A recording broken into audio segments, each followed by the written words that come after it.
You wake up every day with choices, tiny ones, big ones, some you don't even notice. But behind every choice is a war, a biological war, a psychological war. And most of us don't even know we're on the battlefield. When you struggle to decide, to speak up, to act, to change, that's not weakness. That's biology. Your brain is split, not metaphorically, literally. Two major systems, battling for control. System 1, the limbic system. It's ancient, it's emotional, it's fast, reactive, and impulsive. It's the part of you that says, run, hide, eat, scroll. It doesn't care about your goals, it cares about your survival, right now. System 2, the prefrontal cortex, the crown jewel of evolution. The thinker, the planner, the visionary. It holds your long-term goals, your values, your identity. It wants you to build, to grow, to endure. These two parts, they fight every single day. The limbic system screams, comfort now! The prefrontal cortex whispers, purpose later. And whichever voice wins becomes your destiny. Most people live in limbic loops. They're not choosing, they're reacting. Trained by dopamine hits, comfort rewards, fear avoidance. Not because they're lazy, but because no one taught them how to use the machine between their ears. But you're not most people. You're about to learn how to flip the switch. Here's the brutal truth. Your limbic system is designed for yesterday, for saber-toothed tigers and food scarcity, for tribes and quick danger. That's why it panics during public speaking. That's why it freezes when it senses social threat. That's why it wants comfort even if comfort kills you slowly. But your prefrontal cortex, it's designed for the future. It lets you simulate possibilities, delay gratification, override impulse. And it's the reason humans build empires, write books, start revolutions, and reinvent themselves. But it's weak by default. It needs training. Now here's where it gets wild. Every decision you make either strengthens the limbic loop or empowers the prefrontal commander. Every time you procrastinate, every time you avoid, every time you pick comfort over courage, you hand the controls to the limbic system. But every time you act in alignment with your values, even when it's hard, you give the mic to your higher self. Neuroscientists call it neuroplasticity. Spiritual teachers call it alignment. Behaviorists call it conditioning. We call it command mode. Let's build it. To live in command mode, you must understand the real cost of hesitation. Every second you hesitate, the limbic brain floods your system with fear chemicals, cortisol, adrenaline, stress hormones. Not because you're weak, but because it's trying to protect you. It doesn't want you to change. Change feels like danger. Discomfort feels like death. That's why you freeze. That's why you distract. That's why you plan for hours but don't act. But decision-making, fast, aligned, powerful decision-making is a skill. And it starts with shutting down negotiations with fear. No more waiting to feel ready. No more seeking guarantees. No more waiting for clarity. Because clarity comes after the decision, not before. The brain hates uncertainty. The limbic system floods you with doubt the second the path is foggy. But the prefrontal thrives in vision. It says, this is who I am, and I move even in darkness. Every time you move without permission from fear, you reclaim territory from the old brain. Here's what that looks like. You feel nervous to speak? You speak anyway. You fear rejection? You ask anyway. You doubt your value? You create anyway. You're not waiting for the old brain to approve. You're not asking for safety. You're building resilience. And here's what happens when you do this consistently. The prefrontal cortex starts to wire stronger pathways. Decisions become faster. Doubt becomes background noise. Action becomes your default. You don't just change habits, you change your baseline identity. Not the overthinker, not the avoider, not the maybe later type. You become decisive. You become relentless. You become sovereign. Now let's talk about identity fusion. Most people try to act differently while still thinking like their old self. They try to take bold actions while secretly believing they're not that type. That's like putting a lion's mane on a sheep and hoping it hunts. Real transformation starts when your decisions aren't just different. They feel natural, not forced, not fake, just obvious. That's what we're building. How?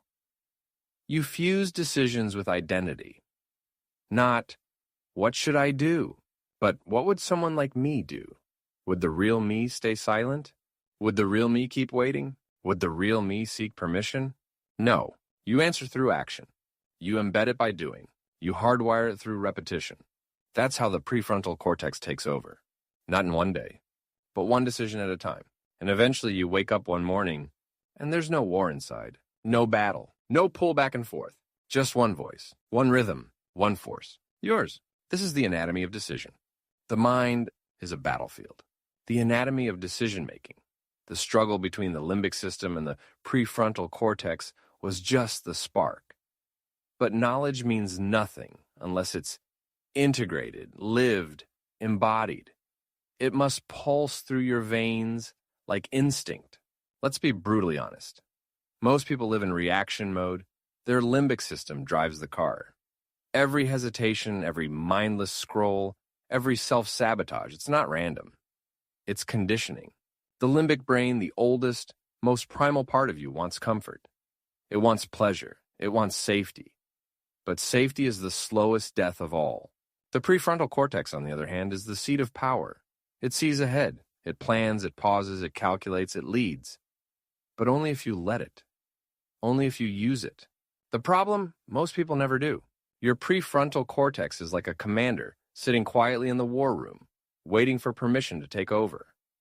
The limbic system is loud. It screams, it panics, and if you're not careful, it runs your life on fear and impulse. You must choose to override it. The moment of hesitation is your battlefield. When you feel that grip in your chest, that second of uncertainty, that's not fear. That's your moment of transformation. That's the test. If you flinch, you reinforce the old identity. If you act, you reinforce the commander. Every time you act with speed and intention, despite hesitation, you strengthen your prefrontal cortex. Literally, it develops. It grows. This is neuroplasticity in action. The brain doesn't change because of what you think. It changes because of what you do. When you override hesitation once, it becomes easier the second time. Override again and it becomes instinct. Override again and hesitation disappears. That's what separates the reactive from the decisive. That's how commandos are made. Commandos don't wonder what to do. They decide. Commandos don't wait for confidence. They act, and confidence catches up. The world doesn't wait for you to be ready. It doesn't care how you feel. The version of you that moves now without excuses, without delay, is the version that earns results, respect, and personal power. This is why rituals are sacred. Morning routines, evening reviews, weekly audits. They're not productivity tricks. They're self-programming tools. They train your nervous system to respond with leadership. Because there will be days your energy crashes, days your emotions misfire, days your motivation disappears. And what happens then? If your system is built on feelings, you collapse. If your system is built on design, you execute. You don't rise to the level of your goals. You fall to the level of your training. Train your commander. Build the override muscle. It's not just about daily wins. It's about identity recalibration. There's a fire that comes when you trust yourself. There's clarity when you don't need to think twice. There's peace in knowing you move because you decide not, because you feel like it. And soon, people around you will notice it. They won't be able to name it, but they'll feel it. It's presence. It's conviction. It's power. It's you rebuilt from the inside out. And once you taste that, you can't go back. The indecisive version of you? Gone. The overthinker? Retired. The excuse maker? Dead. In their place. A mind trained for war, a body trained for action, and a spirit that refuses to fold. Keep going. There's more waiting beyond the next fire. No backtracking, no mercy. Forward only. And when chaos comes, you'll thank the storm, because it revealed the warrior. But there's more. Deeper trenches, finer calibrations. Because the mastery of decision-making isn't just about acting. It's about precision under pressure.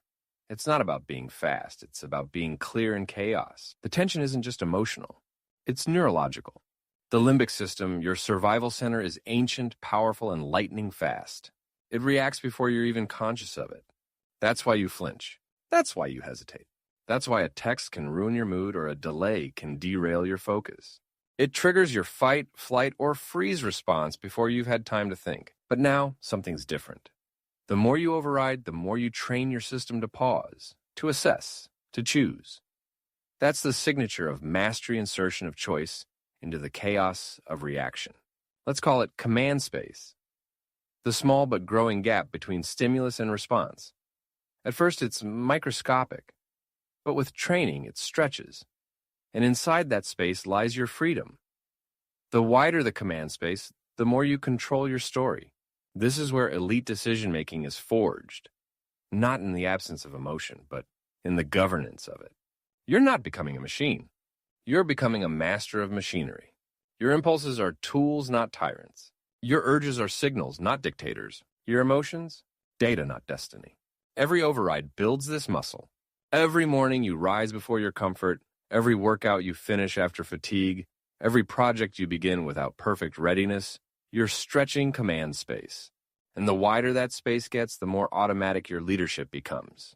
This is why people feel drawn to those who move with certainty. Because confidence isn't a trait, it's a nervous system that's been reprogrammed. And that programming, it requires intentional conflict. Stop waiting for the chaos to settle before you decide. Start choosing while the noise is loud. Because the world doesn't reward the reactive. It rewards the ones who can decide with clarity while everyone else hesitates. It rewards the ones who don't flinch when the pressure spikes. The ones who step into the flames without blinking. But let's not romanticize this.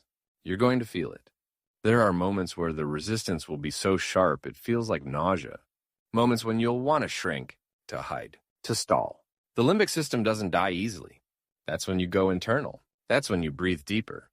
You anchor to your prefrontal command. You remind yourself, the discomfort is the portal. The resistance is proof. You're exactly where you need to be. Here's something most don't understand. Mastery of decision isn't about being decisive once. It's about being unwaveringly decisive over and over across hundreds of tiny invisible battles. It's in whether you check your phone or focus on your mission. Whether you spiral into thought or step into action. Whether you stay in bed or rise with aggression. Those are the real votes. And your nervous system remembers every vote. This is how identity shifts. Not with inspiration, but with implementation. You become someone new not because you said so, but because your brain rewires based on repeated choice. Repetition, exposure, reinforcement. And here's where the upgrade becomes exponential. When others are knocked out by pressure, you become calm. When others are hijacked by emotion, you remain strategic. When others delay, you decide. You stop chasing confidence. You start becoming the source of it. You stop needing reassurance. You become the anchor. That's what leaders do. That's what warriors do. That's what you now do. And as you lean into this more into deliberate, trained response, you'll notice something wild. Your brain starts craving discipline. Your body starts craving movement. Your soul starts craving pressure. Because it knows pressure now means progress. You've redefined pain. You've retrained the meaning of struggle. The old self used to collapse under weight. The new self uses it as fuel. Even decisions that once seemed trivial, what to eat, how to spend a free hour, whether to scroll or study, become moments of declaration. You're constantly shaping the architecture of your future through the micro movements of your now. That's what people miss. They think transformation happens at seminars or after breakdowns. No, it happens in the middle of Tuesday afternoon, when nobody's watching and you choose power instead of passivity. And what begins as discipline becomes instinct. No fanfare, no drama, just truth in motion. This is what you've entered. This is what you're building. Every override is a vote for this future. Every override is a nail in the coffin of your lesser self. Every override is a declaration. I am no longer a slave to reaction. I am no longer available for mediocrity. I am no longer interested in the soft life. You didn't come this far to stop now. Command space is growing. Your system is aligning. Every decision you make is setting a tone. Every behavior you repeat is broadcasting an invitation. Come here. This is what clarity looks like. Command isn't about control. It's about responsibility. And when you stop making it about you, you start becoming unstoppable. Now, the pressure isn't a threat, it's your compass. Now, the uncertainty isn't a wall, it's your arena. Now, the resistance isn't the enemy, it's the invitation to more. This isn't motivation. This isn't hype. This is reality. You will wake up tomorrow with a choice. You will face discomfort. You will feel fatigue. But somewhere in that moment, command space will open. Will you choose expansion or contraction? Will you choose clarity or confusion? Will you choose the future self or the familiar one? Choose well, because the world doesn't need more people chasing goals. The world needs more commanders. You.